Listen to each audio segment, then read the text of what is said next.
Nous sommes sur le plateau de BITV au CIMI, et ce CIMI 2022. Je suis avec Jean-Marie Sellerier, directeur de la transformation locative de La Française, et Christophe Duprat, cofondateur CEO de Clower.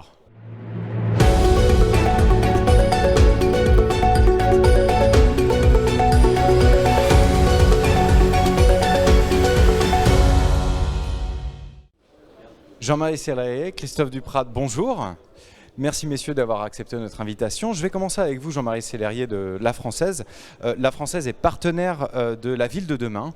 C'est un programme thématique, une association dirigée par Nicolas Régnier, qui est programme directeur au sein de la Station F. Et cette association a pour but de faire correspondre, on va dire, les besoins et services des acteurs de la ville, au sens assez large. Je crois qu'il y a d'autres acteurs comme Nexity, il me semble, ou d'autres... Nepamarne également, aménageurs, promoteurs et investisseurs. Donc faire correspondre leurs besoins et services avec des startups. En tant qu'investisseur, qu'est-ce que vous recherchez dans ce type d'association ? Alors, merci pour l'invitation. Donc, effectivement, La Française est un asset manager. On gère plus de 50 milliards, dont 31 en immobilier en France et en Europe. Donc ça veut dire que ça nous place dans le top 10 européen. Et à ce titre, on a vraiment une responsabilité de leadership pour innover en permanence. Et j'irais même au-delà, je dirais transformer, vu que le contexte est quand même très évolutif ces dernières années. Et la transformation, eh bien, c'est à la fois des ressources internes qui vont en permanence innover et réfléchir sur leur métier. C'est le sens du Buy Agile qu'on a lancé il y a quelques mois. Mais aussi en externe, ça veut dire avec le concours d'un certain nombre d'acteurs, matures, jeunes pousses ou autres. Et là, c'est plus le sens d'ailleurs de notre programme Welcome et de notre partenariat avec Ville de Demain, effectivement. Et qu'est-ce que vous comptez y apporter en tant qu'investisseur ? Alors nous, on peut y apporter... J'imagine qu'il y a quand même une certaine réciprocité dans ce... Tout à fait. Alors nous, on apporte, j'ai envie de dire, un certain nombre de ressources au sens large, et pas que financières, c'est aussi du temps homme.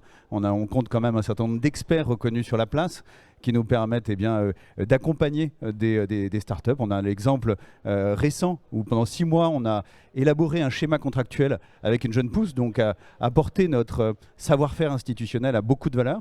Et puis bien évidemment la visibilité. Mais même au-delà de ça, on contribue, alors nous sur l'investissement dans Ville de Demain, on contribue sur les problématiques qui sont remontées par nos clients. Et on les partage avec l'ensemble de l'écosystème. Ville de Demain, c'est fédérer les acteurs pour créer cette ville de demain. Et donc chacun apporte sa brique à l'édifice. D'accord.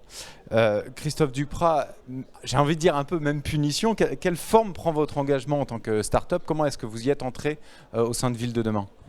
Alors merci beaucoup. Déjà, rentrer chez Ville de Demain, c'est un honneur parce qu'il y a une sélection qui est assez drastique. Beaucoup de start-up ont envie de faire partie de ces programmes, de ces aventures à Station F. Et donc par rapport au positionnement, par rapport aux produits, par rapport à l'ADN de chacune des entreprises, il y a un fit ou il n'y a pas de fit. Donc pour Clower, il y a eu un fit et j'en suis évidemment très satisfait. Je rappelle en 2 mots ce qu'on fait. On automatise les déclarations fiscales, la comptabilité et la gestion locative des investisseurs immobiliers. Et donc on participe aussi, bien sûr, à la Ville de Demain. La Ville de Demain, on y travaille, on y habite, on y investit et la moitié des habitants sont finalement des locataires, à Paris par exemple. Oui, tout à fait. Donc on est vraiment sur cet enjeu-là. Ce qu'on va chercher, nous, à Ville de Demain, de manière très pragmatique, c'est déjà des hébergements pour ne pas travailler que chez soi. Donc c'est une première bonne chose. C'est aussi donc, tout un écosystème. On a encore besoin de bureaux. On a encore, oui, toujours. Toujours. Et c'est un héritant majeur pour des petites entreprises comme nous. On va en reparler juste après. On a besoin de ces mises en relation parce que d'une démarche tourner vers les particuliers investisseurs, on se tourne vraiment vers les promoteurs, vers les brokers qui vont inclure notre produit dans leur programme neuf. Et donc ça, c'est vraiment quelque chose qui nous fait changer d'échelle. Et alors, quels sont les services que vous comptez apporter en tant que start-up ?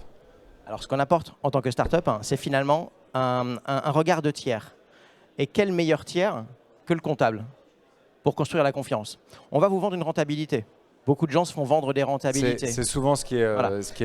À la fin vendu au business angel, voilà. En tout cas. Qui doit-on écouter en tant qu'investisseur locatif? Doit-on écouter la rentabilité du commercial ou la rentabilité donnée par le comptable? Nous, on a une vision très claire sur ce sujet. Et donc, on pense qu'on est aujourd'hui en mesure, grâce à cette donnée comptable, d'avoir la meilleure, la plus transparente rentabilité possible a posteriori de l'investissement, donc pour mieux la calculer a priori. Jean-Marie Sellerier, Christophe Duprat, merci beaucoup pour votre témoignage. Avec plaisir.